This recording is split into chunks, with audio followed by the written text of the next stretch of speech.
साम्राज्य न्यूज, सामान्यांचा असामान्य आवाज। केबलने गळा आवळून केला पत्नीचा खून, यत्नाळ येथील घटना, वळसंग पोलिसात गुन्हा दाखल। दारूच्या नशेत पत्नीला मारहाण करणाऱ्या शरणबसप्पा हिरोळे यांनी बुधवारी रात्री केबलने गळा आवळून पत्नी रेखा हिचा खून केला। दक्षिण सोलापूर तालुक्यातील यत्नाळ येथे ही घटना घडली।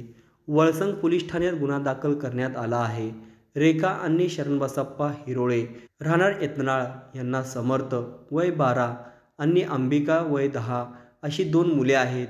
शरणबसप्पा दारू पिऊन रोज पत्नी रेखाला मारहाण करीत होता। गावातील पंचांनी सांगूनही त्यांच्यात फरक पडला नाही, त्यामुळे पत्नी माहेरी गेली। यापुढे दारू पिणार नाही असे सांगून त्यांनी पुन्हा पत्नीला बोलावून घेतले आणि बुधवारी त्याच्यात कडाक्याचे भांडण झाले।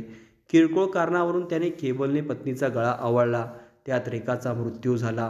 रेखाचे वडील शिवलिंग नंदरगी राहणार दिंडोर यांनी या प्रकरणी जावई शरणबसप्पा उर्फ संजय महादेव हिरोळे यांच्या विरोधात वळसंग पोलीस ठाण्यात फिर्याद दिली। शरणबसप्पा हिरोळे यांच्यावर भादवी कलम 302 अन्वये गुन्हा दाखल करण्यात आला आहे।